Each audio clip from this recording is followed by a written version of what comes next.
beautiful and trust some two directions. I had no hope, we never follow instinct, we just don't understand a different situation. We've lost command. My heart's in limbo. Your heart's in limbo.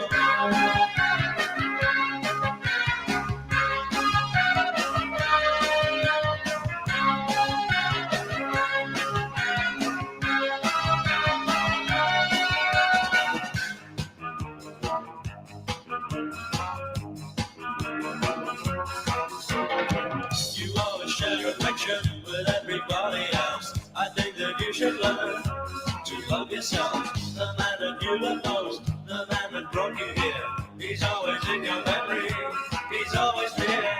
My heart's in limbo. Your heart's in limbo.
Hey, everybody, it's pal Uncle Warren. Here's my liberal meltdown since Trump won.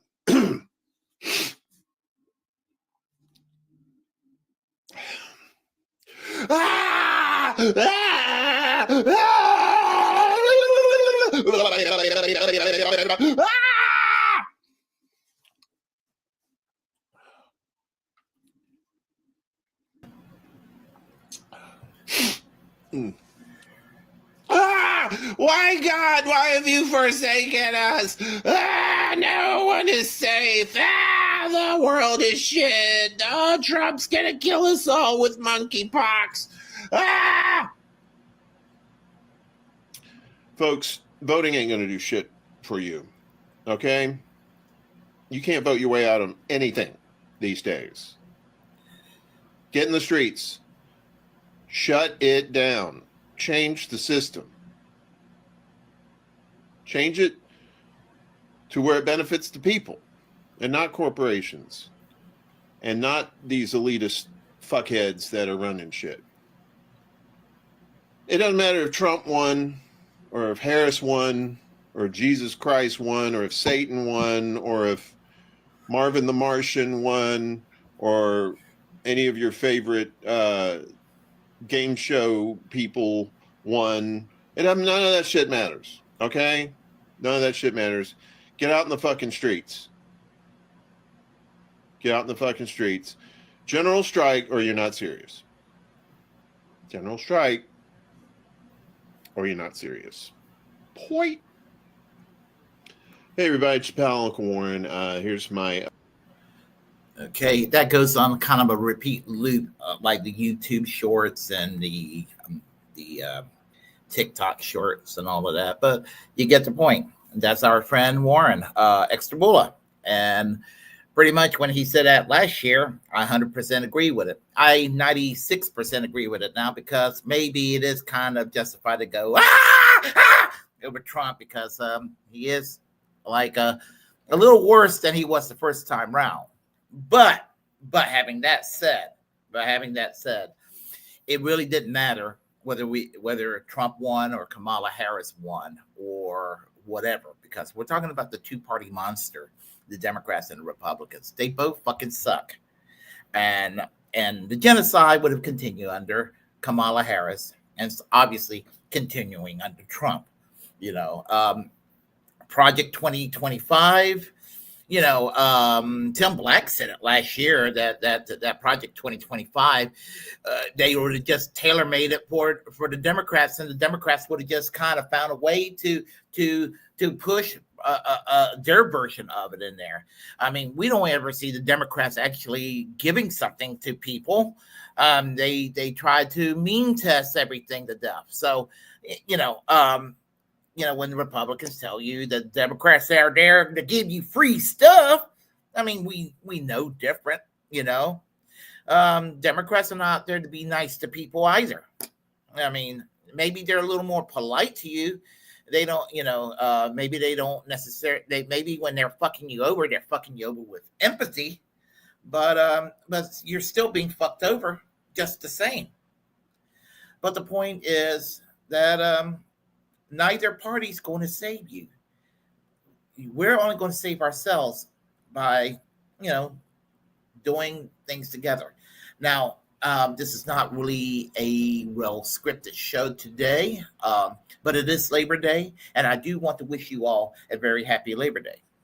Unfortunately, I have to go to work tonight. But suffice to say, and I would actually grilled me a hamburger today, but I had Tuscan vegetables and linguine ravioli because I'm on a diet and I'm 20 pounds lighter. I know I don't look like it, but this shirt that I'm wearing, about 2 months ago, I wasn't able to wear this shirt. You see me wear this shirt in the past.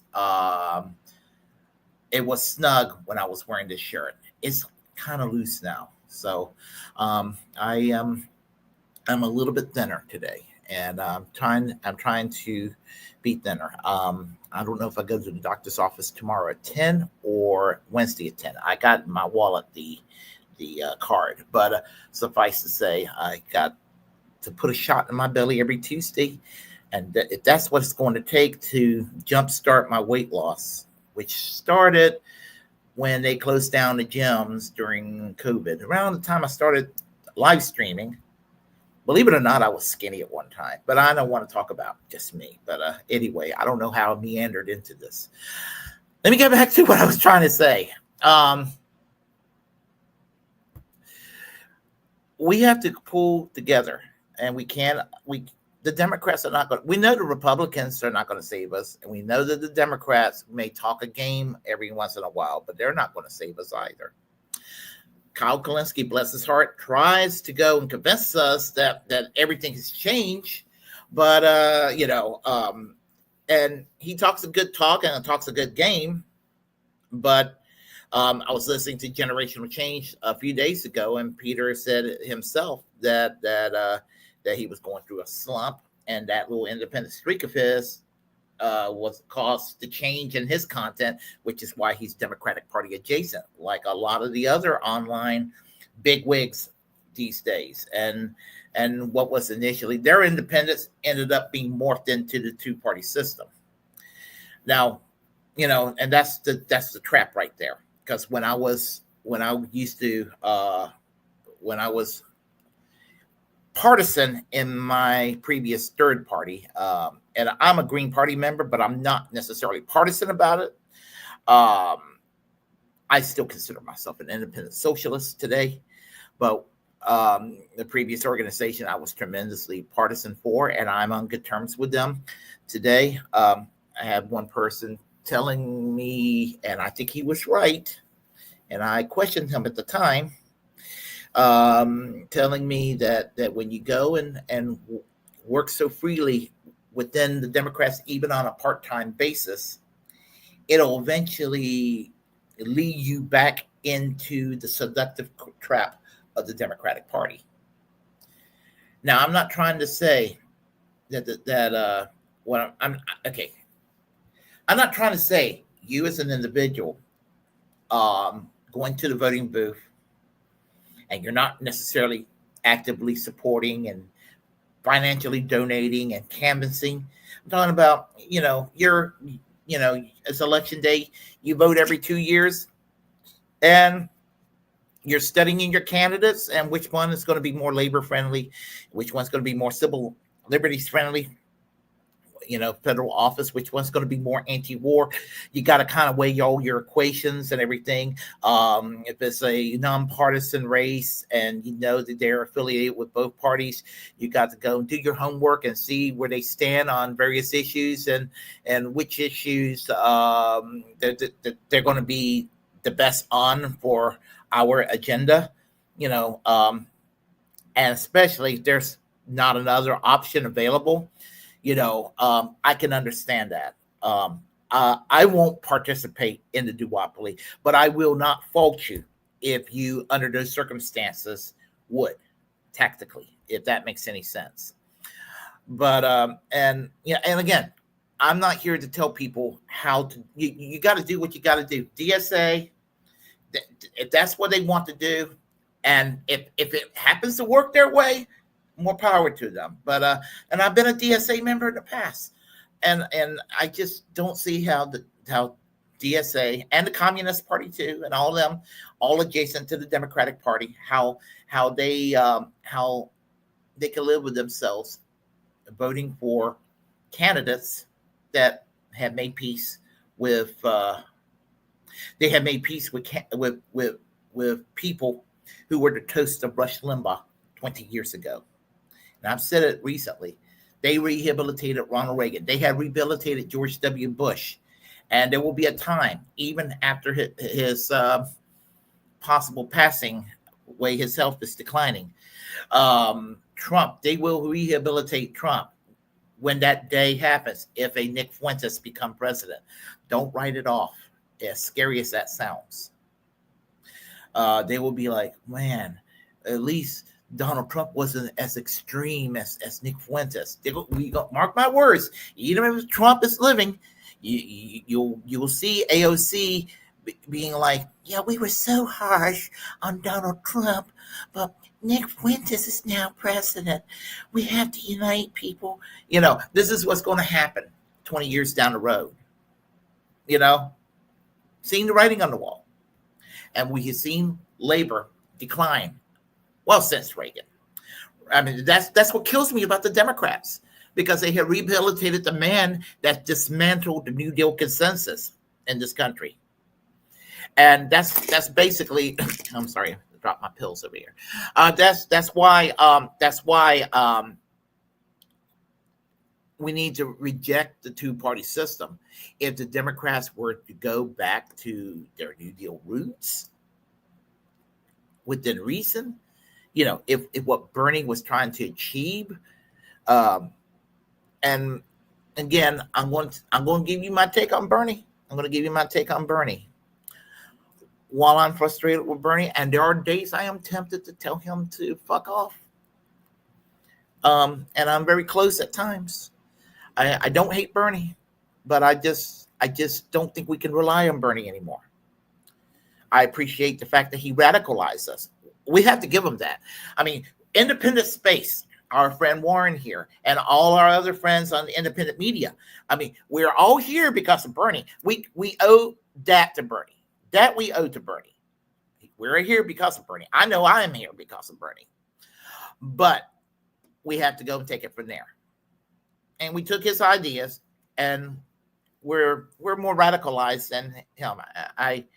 I can't believe I don't particularly think I'm as particularly revolutionary, but think I'm further left than I was 5 years ago when I started this.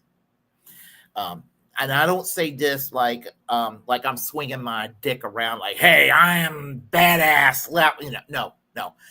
I'm saying this because I'm coming to the conclusion that you just can't reform this beast called capitalism.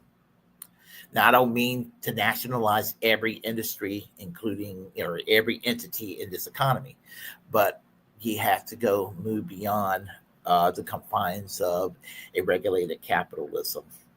And I used to think that if you have single payer and labor law reform, you have free college, if you could do these things, domestically in the economy, that would make the United States West Germany, make the United States Sweden, Norway, Denmark, Finland, something like that.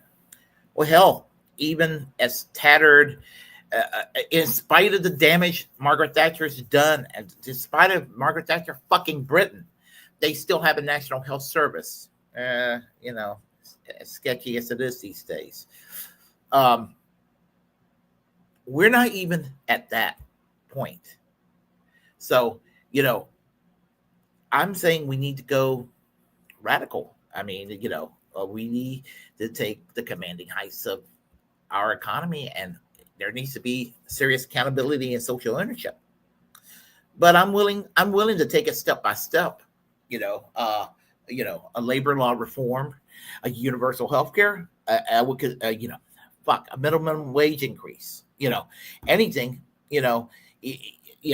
Whether it's a breadcrumb or not, it is a step in what I do consider a class struggle.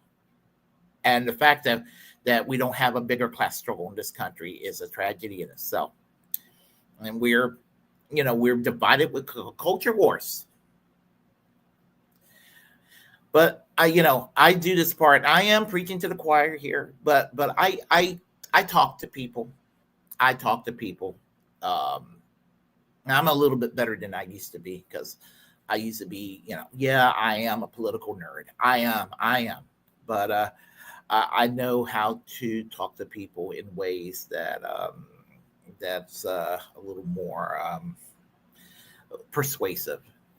I don't beat it over their head like some evangelical nutcase the way I used to with my politics, But the thing is, trying to use the power of persuasion, and just let people know that the reason why things suck in this country, like for example, there's been talk about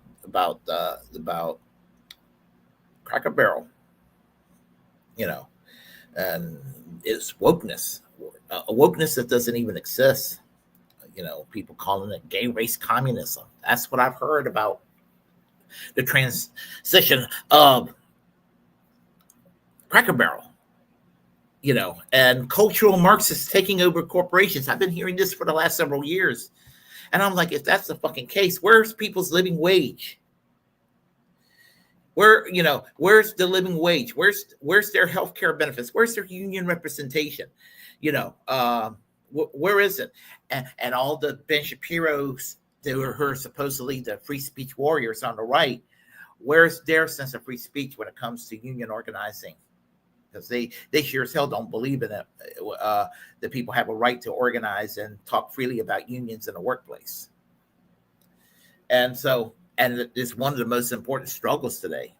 There's no reason on God's green earth that we should be less than 10% of the workforce, when 50 years ago we were 33%. Still very low in number for the unionization of the workforce, but it was enough that it had an effect on the economy, whereas non-union jobs were fucking scared that the union would come in.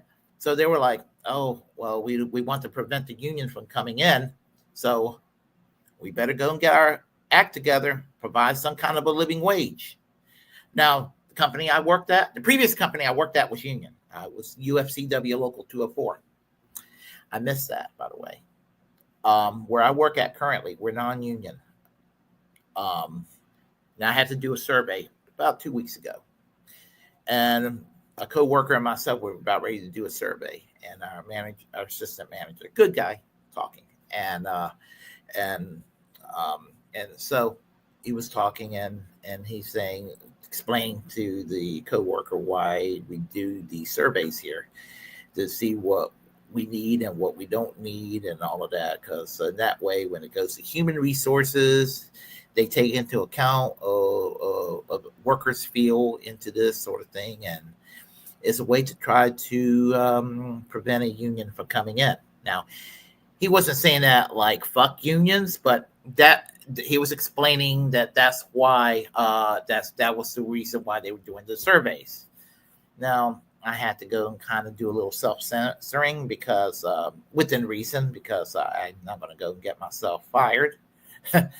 But the point I'm trying to make is that, but I did chip in, and I did say that my previous job was unionized, and it is owned by the company I work for is owned by the previous company that I did work for. So there you have it. But talking to people and not doing a checklist of where they stand on the issues. Sometimes you're going to run across people that has an ideology that you're going to disagree with mildly or disagree with intensely. But, you need to get a sense of class consciousness into them. And that's very important. And so, Warren's words in the very beginning explained it very well. We need a general strike. I mean, a general strike is very urgent in our society. And it's been made, the labor laws has been designed, and everything has been rigged in such a way to prevent a general strike, or even on a modest level. Like we could have had a rail worker strike in our hands a couple of years ago. And I will give Bernie a little bit of credit. Bernie had the answer when it came into Congress for them to devise a contract. And he had it. If they would have voted for his bill, it would have granted 7 sick leave days for employees.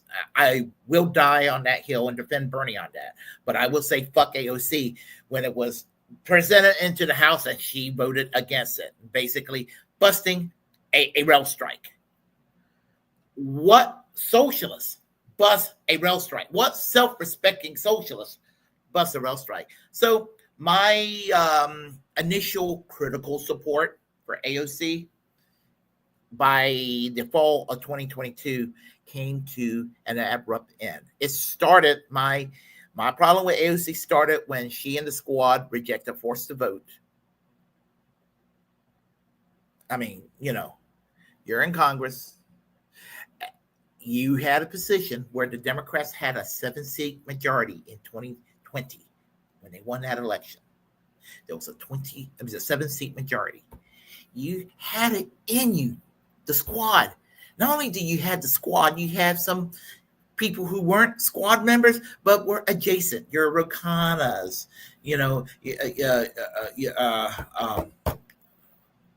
Jayapal. You had a couple of folks that were adjacent to the squad, and you had it in your power to squeeze Nancy Pelosi's testicles and let her know that you're going to go and allow a House vote on Medicare for all, or your drunken ass will not be Speaker of the House. And they thought that was divisive, or they keeping your powder dry for that. Squad, that's why we got you in there, to go and show them that you're not going to go and take any shit. And they sat there and they roll over and play dead. Now, when Cenk Uygur and Brianna Joy Gray were arguing over that fact at one time, or was it Bosch? It was either Cenk Uygur or Bosch. It was one of them, but they were arguing with Brianna Joy Gray. Could have been both. But anyway, Brianna Joy Gray, in her infinite wisdom, shot back. And I agree with her. At the time, she thought that maybe, as disappointed she was with AOC, that maybe that there was, maybe she was keeping her powder dry for something else, even though she wished she would have gone with force of vote, because Brianna Joy Gray was passionately supportive of force of vote, as was Jimmy Dore, as a Revolutionary Blackout Network, and even Kyle Kulinski and Crystal Ball were in favor of force of vote, among many people were. And so, but the thing is that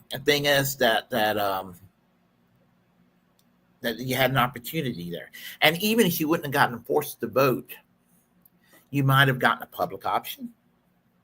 Now, I don't particularly think a public option would have been perfect, but would I accepted a public option to be pushed into the Obamacare plan? The only reason I would say yes, because it will force the private insurance companies to lower their prices. And this is why the Tea Party were upset about it prior to Donald Trump becoming president. It will force the insurance companies to lower the prices. They were actually saying shit like that. Yeah, motherfucker, that's what we want them to do. If you're going to have insurance companies around, let them lower the insurance prices, But and even if you wouldn't have gotten a public option, you might have had prescription drug reforms where the U.S. government negotiate with Big Pharma for lower drug prices. Okay? That's even less than what I would have wanted. I ultimately will want a old school UK style national health service the way it used to be, or a Cuban style national healthcare system, ultimately. But I settle for a Canadian style single payer system, or French style single payer system, or even the hybrid model that exists in places like the Netherlands and Belgium and Germany today, and Luxembourg, which a public option would roughly be. But I would have settled for prescription drug reform, but anything less than that, I wouldn't accept. We didn't even get that. And I'm talking about one issue, but that's what I'm basically saying. And it connects with Labor Day. Go scoop back up a decade. I didn't vote for Obama in 2008 and 2012. I voted third party aside normally. I've been voting for third party for president since 1996, starting with Ralph Nader. I'm a stubborn individual. But if I would have voted for Barack Obama in 2008, one issue would have motivated me to vote for Barack Obama. That would have been the Employee Free Choice Act. And the Employee Free Choice Act basically would have made it easier to go and organize and establish a union in a workplace with what they call the card check thing and the signature process. Instead of, like, I believe it's supposed to be like 2/3, it's supposed to be like 50% plus one, and taken up to the National Labor Relations Board. I think this is how it works. And it would have been a way to basically, even if you had right to work laws, it would have undermined right to work laws. I hate right to work, but if we have to live with right to work, Employee Free Choice Act is a way to undermine that. And yeah, not only would I like to crush right to work mercilessly, in tanky mode, I want to crush right to work. But if we have to have right to work, I want it undermined in every conceivable way as possible. So yes, Employee Free Choice Act. But once Obama was in there, he forgot about it. I almost wish Obama would have focused on the Employee Free Choice Act than he did the Affordable Care Act because for a couple of reasons. One, it was far less than what I wanted. I wanted single payer. I knew we weren't going to get single payer. I knew we would get some kind of watery, P plan, which it ended up being. Heritage Foundation plan. A Heritage Foundation plan. Obama and Democrats rather listen to the Heritage Foundation than Physicians for a National Health Program. This is what we're dealing with.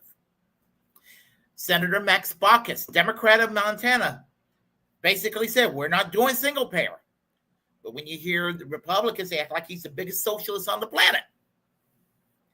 Can't make that make sense, people. Make it that make sense. So, and look what happened with Obama. Look at how many states went right to work. States you would have never imagined going right to work. I know some states were red states, but they still went right to work. Indiana went right to work. Kentucky went right to work. West Virginia went right to work. And then some blue states went right to work, like Michigan and Pennsylvania, of all places, went right to work. If I'm correct, I think slightly over half the states now are right to work. I hate right to work. It fucking sucks. Now, I do want to say, when you talk to somebody and they're trying to sound reasonable and you could hear and you know that they're disingenuous when they claim to be for workers, they know that the unions are beaten down and they want to beat down the unions even more. So they'll pretend they're for unions, but you know that they're full of shit when they'll be like, well, I don't have a problem with private sector unions, but you need to get rid of those public sector unions. You know what you need to do when you hear them say that? You need to go and extend your middle finger if you can get away with it and go in front of their face and tell them to fuck off. Because when they say that, they really mean, I want to get rid of unions. Because if you get rid of the public sector unions, it means you cut in half the remaining unions that we have in this country. That's not going to grow the unions. It's going to make it even weaker. What they want, they really want to ban it all. They really want to ban it all. I'm surprised I don't hear more right-wingers saying, hey, I want to ban the unions. I'm surprised I don't hear them saying that. And I'll give you, I don't know if I mentioned this before, and I have a tendency to repeat myself, but I'll give you a personal account around 1982. My dad is a retired public school teacher. My dad, God bless him, was a lifelong Republican. He's not anymore, but he was a lifelong Republican. Even as a Republican in the 70s, early 80s, he didn't like unions initially. But he joined the National Education Association, and something in his mind said, I don't like unions, but maybe it's a good idea I joined the National Education Association. So he did. So he was going to the bathroom, and he caught a student smoking in the bathroom. And the student, he told him, you're going to have to come with me to the principal's office. Whatever I may think about students smoking in the restroom, I smoked in the restroom when I was in high school, but that's beside the point. It is technically against the rules, and my dad don't want to get fired, obviously, so my dad told the student, you're going to have to come with me. The student literally attacked my dad, like tried to fight my dad, like literally grab my dad, and my dad looked like Mr. Rogers from PBS. He just assumed my dad was like some pushover. My dad is a former U.S. Navy lieutenant. So my dad, when that student grabbed my dad, he was pissed off. My dad, he said he did. He grabbed this student and he slammed him against the wall and he slammed him down the ground. And this student filed assault charges against him. And my dad was on the verge of losing his job. You know that the National Education Association appointed him a lawyer free of charge? and he was able to save his job. And I remember it was like in the fall of '82 when the trial took place, and he won the case, and he was able to save his job.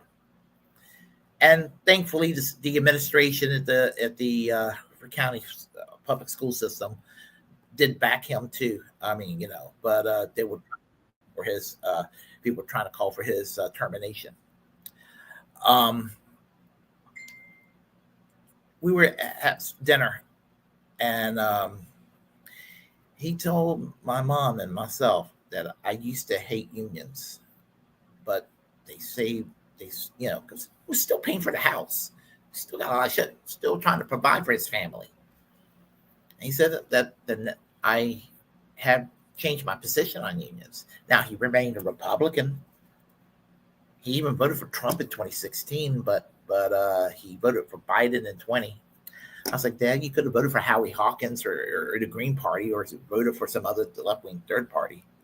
But it was his way of moving away from right-wing politics. So baby steps, right? And even though he voted for Kamala Harris and he changed his affiliation to the Democrats, I was like, you could have voted for Tim Stein. He's come a long way. I mean, and he wasn't like a nasty right-wing person or anything like that. I mean, he was always pretty middle of the road. But the point I'm trying to make is that union did save him from being fired, and that's what it came down to. My mom was glad he ended up being a Democrat. My mom's a lifelong Democrat, so and I'm working on them, working them toward radical left wing politics. But they're in the comfort. They seem to be in the comfort of shit livery. So take what you can get, right?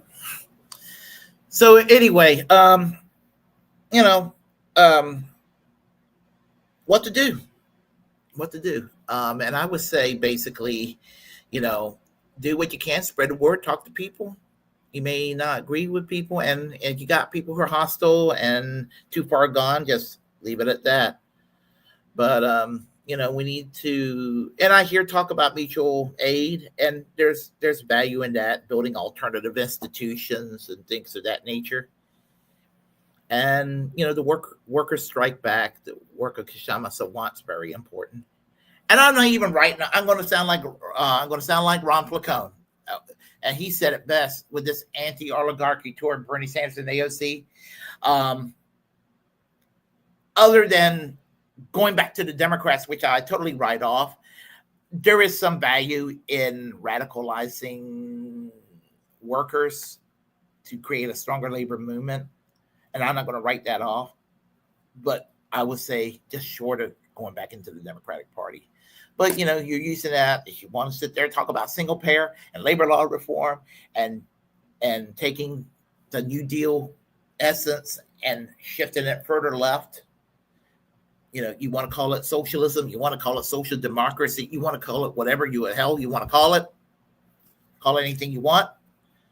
Anything that's to the left of modern day liberalism. That's fine. But I put more merit into what Kshama Sawant's doing. She's more the heir in that regard. And I hope she wins in her election in the 9th district in Washington State. We'll see about that, right? But the work she's doing with Workers Strike Back and all that, I think is very important. And I think that we need more Kshama Sawants in this country. She's the one that got the $15 an hour minimum wage movement started. And 10 years ago, that was important. It needs to be, $20-25 an hour or something like that now. And if we were a normal society, it would be.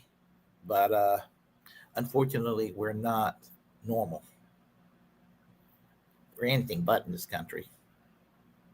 And all we got is culture war grievances.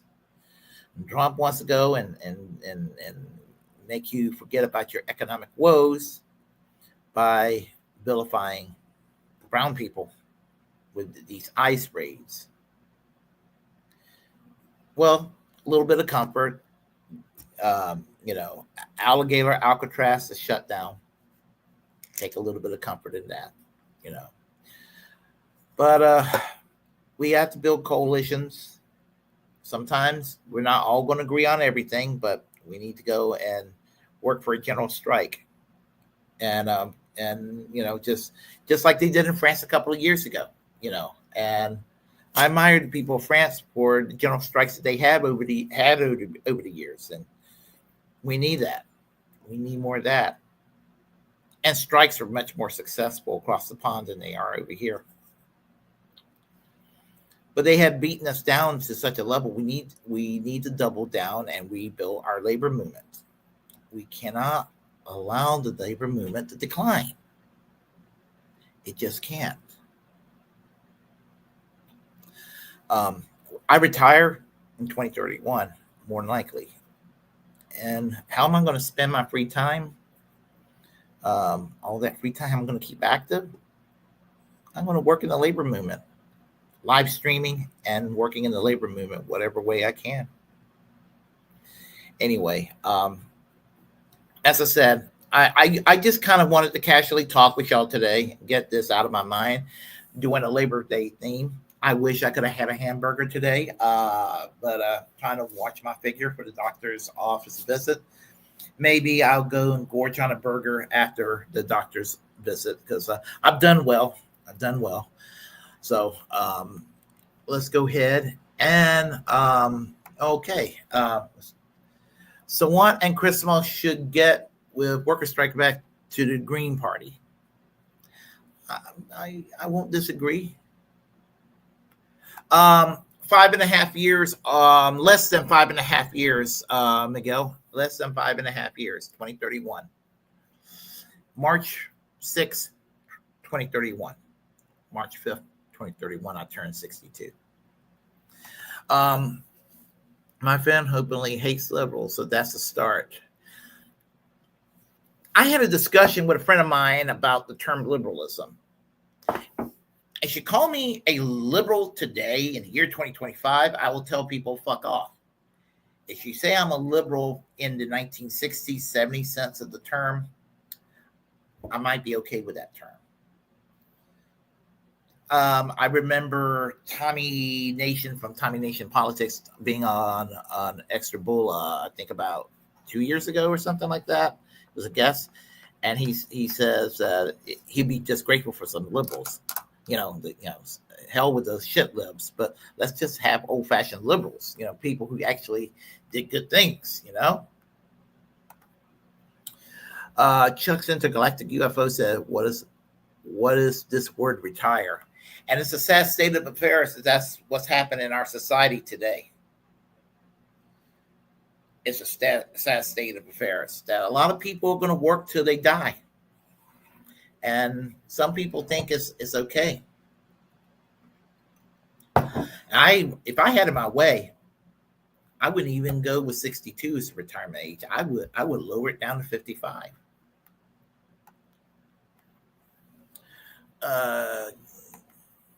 Got to go and do my 3-mile walk, y'all, soon. Hey, P-Stub, how are you doing today? I got to do more walking myself. I'm going to go start up here to make sure we got everybody. Of course, Extra Bullet said hello. Hi, y'all. Hell yeah. Let's see. We have. And we'll make sure everybody's accounted for. I don't want to leave anybody out. Let's see. We got CBC voter. Hey, fools, he says. How are you doing, CBC voter? Let's see. Yes, historically. Hey, Market Riot, Deflection Day. Earth People says. Chuck, Intergalactic UFO Show. And hello, Miguel. Desert Mantis, how are you doing today?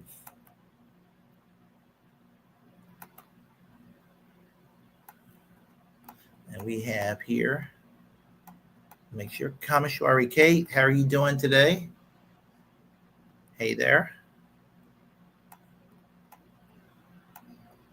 And we have any more people here that I don't want to miss anybody. I tried to. Oh, thank you, Desert Mantis. It's been a hard struggle. Earl, how are you doing today?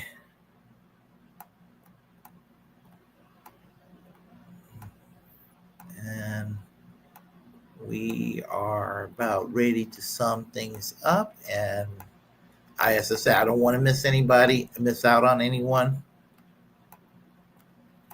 I'm scrolling really quick to see if there's anybody I missed. Because that's the kind of guy I am. I try to make sure everybody's accounted for here today. So anyway, I have to go to work, of course, in a little bit. Got to work for the man, you know. If you like what you heard, please press the like and comment. Comment in any way. If you disagree with what I have to say, we'll have a conversation. Feel free to share any content I have on my channel. Let's see. As the First Amendment absolutist, it's my duty to inform you to create your own platform and create and utilize it, because we're the muckrakers of our time.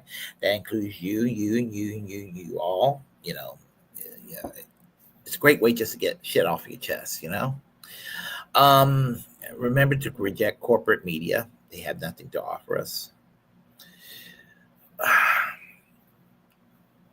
Subscribe to the Willie Bragg Show on all my channels. We're getting closer to 1,000. Let's get there. And of course, free and pardon Ed Snowden, free Palestine, free healthcare for all, preserved freedom of speech. Don't let that die. And of course, with the attacks on labor for all those who support right to work and all that, fuck anyone who supports right to work laws and Taft-Hartley, and fuck the Taft-Hartley Act. Take care, y'all. I will see y'all later, hopefully on Wednesday. Good night and happy Labor Day.